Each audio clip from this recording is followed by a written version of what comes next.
நியூஸ்7 தமிழ் நேயர்களுக்கு வணக்கம். வானிலை அறிக்கையை வழங்குவதற்காக நான் கிருஷ்ணவேணி. வங்கக்கடலில் உருவான காற்றழுத்த தாழ்வு மண்டலம் ஆழ்ந்த காற்றழுத்த தாழ்வு மண்டலமாக வலுப்பெற்ற நிலையில் அது புயலாக மாறக்கூடும் என வானிலை ஆய்வு மையம் தெரிவித்துள்ளது. அது புயலாக மாறும் பட்சத்தில் அதனுடைய அடுத்த கட்ட நகர்வு என எங்கெல்லாம் மழைப்பொழிவு இருக்கும் என்பதை விரிவாக பார்க்கலாம்.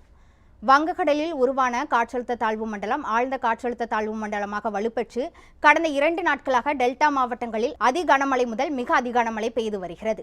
இந்த நிலையில் மீனவர்கள் மறு அறிவிப்பு வரும் வரை கடலுக்கு செல்ல வேண்டாம் எனவும் அறிவுறுத்தப்பட்டுள்ளது. இந்த அதிக கனமழையால் டெல்டா மாவட்டங்களில் நெற்பயிர்களும் அதிகம் சேதமாகியுள்ளது. இதனால் விவசாயிகள் அதிக கவலை அடைந்து உள்ளனர்.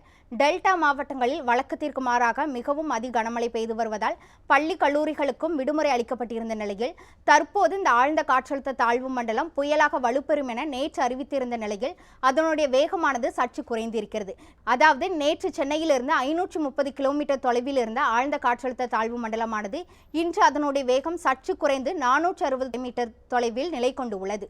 இந்த ஆழ்ந்த காற்றழுத்த தாழ்வு மண்டலம் புயலாக மாறுவதில் சற்று தாமதம் ஏற்படும் நிலையில் இது புயலாக மாறி, அதாவது இது தற்காலிக புயலாக மாறி மீண்டும் ஆழ்ந்த காற்றழுத்த தாழ்வு மண்டலமாகவே கரையை கடக்கும் என தற்போதைய நிலவரப்படி வானிலை ஆய்வு மையம் தெரிவித்திருக்கிறது. அதாவது இந்த ஆழ்ந்த காற்றழுத்த தாழ்வு மண்டலம் புயலாக மாறும் பட்சத்தில் காரைக்கால் மாமல்லபுரம் இடையே கரையை கடக்கும் என தற்போதைய நிலவரப்படி வானிலை ஆய்வு மையம் தெரிவித்திருக்கிறது. சென்னையை பொறுத்தவரை கடல் சீற்றத்துடன் தான் காணப்படுகிறது. இந்த ஆழ்ந்த காற்றழுத்த தாழ்வு மண்டலம் இன்று புயலாக வலுப்பெறும் என வானிலை ஆய்வு மையம் தெரிவித்திருந்த நிலையில் 30ஆம் தேதி காரைக்கால் மற்றும் மாமல்லபுரம் இடையே இது கரையை கடக்கும் என தெரிவித்திருக்கிறது. இந்த ஆழ்ந்த காற்றழுத்த தாழ்வு மண்டலம் வங்கக்கடலில் நிலவி கொண்டிருப்பதால் புதுச்சேரியிலும் அதிக கனமழை பெய்து வருகிறது. புதுச்சேரி கடல் வழக்கத்திற்கு மாறாக அதிக சீற்றத்துடனும் காணப்படுகிறது. கடலூரிலும் அதிக கனமழை பெய்து வருவதால் கடலூரிலும் கடல் அதிக சீற்றத்துடன் காணப்படுகிறது. அதாவது வழக்கத்திற்கு மாறாக கடல் அலைகள் 5 அடி உயரத்திற்கும் எழுந்து கொண்டிருக்கிறது. இந்த நிலையில் சென்னையை பொறுத்தவரை நாளை மற்றும் நாளை மறுநாள் அதி கனமழை பெய்ய வாய்ப்பு இருப்பதாக வானிலை ஆய்வு மையம் தெரிவித்திருக்கிறது. தற்போது டெல்டா மாவட்டங்களில் அதி கனமழை பெய்து வரும் நிலையில் காற்றின் வேகமானது சற்று அதிகரித்து வருகிறது. சென்னையை பொறுத்தவரை இன்றும் காற்றின் வேகம் சற்று அதிகரித்து வருகிறது.